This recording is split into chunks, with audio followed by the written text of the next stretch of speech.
અને ભારતની ઓળખાણ જ એ છે કે એકબીજાને કામે લાગવું. તમારા પાસે પૂરતું છે તો તમે જેના પાસે નથી એને ઉપયોગી બનો. એ જ આપણી સંસ્કૃતિ છે, જેને સરસ બિરદાવી રહ્યા છે ભાઈ. અહીંયા ભગવાન શ્રી રામ શબરીબાઈને ત્યાં પધારે અને ખરેખર શબરીજી અનુભૂતિ કરે છે કે જાણે મારી ઝૂંપડીના ભાગ્ય ખુલી ગયા છે, કે આજે ભગવાન આવ્યા છે. એ પ્રતીક્ષા પૂર્ણ થઈ છે, વર્ષોની પ્રતીક્ષા, અને એ પ્રતીક્ષાનો અંત એ પરમાત્માના દર્શન છે. કે હવે તો શબરીબાઈ વૃદ્ધ થઈ ગયા છે, નેત્ર જ્યોતિ ઓછી થઈ ગઈ છે, રાહ જોતા જોતા જોતા ઉંમર પૂરી થવા આવી છે. ને ભગવાન શ્રી રામ લખનજી સહિત જ્યારે પધારે, પ્રભુ શબરીબાઈના એઠા બોર જમે. લખનજીને નવાઈ લાગે કે પ્રભુ કઈ રીતે કોઈના એઠા બોર જમી શકે. એ શબરીબાઈને નવધા ભક્તિનું જ્ઞાન આપતા. કેવી નવધા ભક્તિ જેને તમે જીવનમાં ઉતારી શકો. પ્રથમ ભગતિ સંતન કર સંગા, દૂસરી રતિ મમ કથા પ્રસંગા.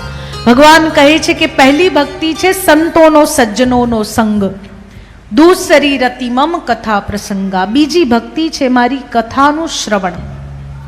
ગુરુપદ પંકજ સેવા, તીસરી ભક્તિ અમાન, ચોથી ભક્તિ મમ ગુણગન, કરઈ કપટ તજી ગાન. ગુરુદેવના ચરણોની સેવા ત્રીજી, અને ભગવાનની કથાનું કપટતા ત્યજીને ગાન કરવું એ ચોથી ભક્તિ. મંત્ર જાપ મમ દ્રઢ વિશ્વાસા, પંચમ ભજન સુબેદ પ્રકાશા. મંત્ર જાપ જે પાંચમી ભક્તિ. છઠ દમ શીલ બિરતિ બહુ કર્મા, નિરત નિરંતર સજ્જન ધર્મા. જે પહેલા દિવસથી આપણે વાત કરી રહ્યા છે ને, સજ્જન ધર્મનું પાલન. સજ્જનતા સ્વભાવમાં હોય. સજ્જનતા કઈ એમ ક્યાંકથી ના લઈ આવવા, એ આપણા સ્વભાવમાં ડેવલપ કરવી પડે. અને સજ્જનતા આવે ત્યારે શુભ કર્મ થઈ શકે.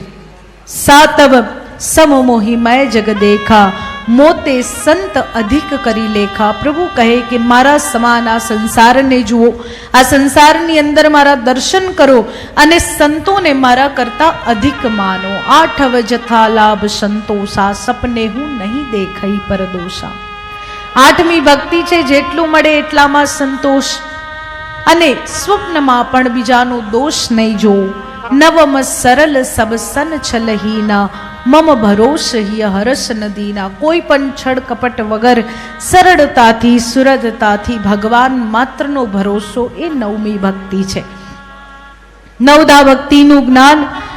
અને કહેતા કે આમ તો નવમાં હું એ કહું જિનકે હોય, કે નવમાંથી એક પણ કોઈનામાં હોય તો એનો ઉદ્ધાર થાય. પરંતુ હે શબરી, હે ભામિની, આપમાં તો નવે પ્રકારની ભક્તિ છે.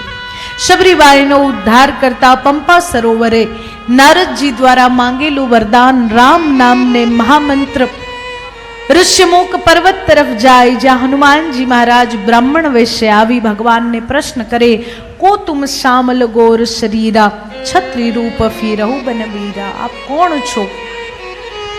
ભગવાન શ્રી રામ પણ પરિચય આપતા કહે, કૌશલેશ દશરથ કે જાય, હમ પિતુ બચન માની બનાય. કે પિતાજીની આજ્ઞાનું પાલન કરવા આવ્યા છે. અને પ્રભુના દાસ હનુમાનજી મહારાજ પ્રભુને ઓળખતા જ શરણાગતિ લે, વંદન કરે, પ્રભુનું સ્વાગત કરે, ને ખભા પર બેસાડી ઋષ્યમુખ પર્વત પર લઈ જાય.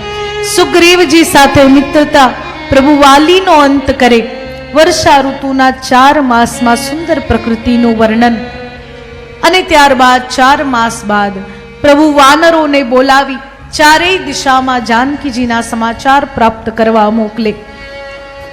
હનુમાનજી મહારાજ સમુદ્રના કિનારે પહોંચીને બધા વિચાર કરે. જટાયુના ભાઈ સંપાતિ કહે કે દૂર અશોક વાટિકામાં બેઠેલા જાનકી મને દેખાય છે, પરંતુ આ સમુદ્રને પાર કરીને લંકા જાય કોણ? ત્યારે જામવંતજી મહારાજ હનુમાનજીને પોતાની પૂર્વ શક્તિઓ યાદ અપાવે, અને એક જ છલાંગે હનુમાનજી લંકામાં પહોંચે. લંકિનીને મૂર્છિત કરતા હનુમાનજી વિભીષણજીને મળે.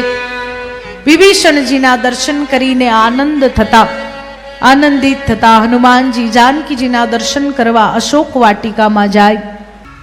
ભગવાન હનુમાનજી મહારાજ જાનકીજીને રામ નામથી અંકિત મુદ્રિકા આપે. એ મુદ્રિકા જોઈને જાનકીજીને વિચાર આવે કે કોને આ મુદ્રિકા ફેંકી હશે. શ્રી રામ જાનકીજીના વિરહમાં જેવા જેવા દુઃખની અનુભૂતિ કરે છે એ વિરહ વિશે જાનકીજીને સમજાવે, સંભળાવે.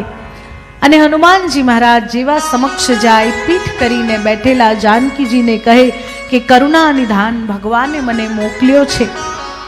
સત્ય શપથ કરુણા નિધાન કી. કરુણા નિધાન એ જાનકીજીનું ભગવાનને આપેલું નામ છે. ઓળખી જતા જાનકીજી હનુમાનજીનો સ્વીકાર કરે. ભૂખ લાગી છે કહી વનના વૃક્ષોને ઉખાડીને ફેંકતા, અક્ષકુમારનો અંત કરતા, ઇન્દ્રજીત દ્વારા બંધાઈને રાવણના સમીપ હનુમાનજી પહોંચે.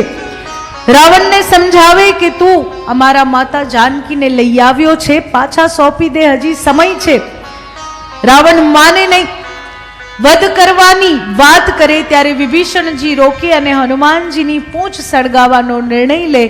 પ્રભુ પણ માયા કરતા પૂંછને એટલી લાંબી કરે છે કે સમગ્ર લંકાના વસ્ત્ર, તેલ બધું પૂરું થઈ જાય.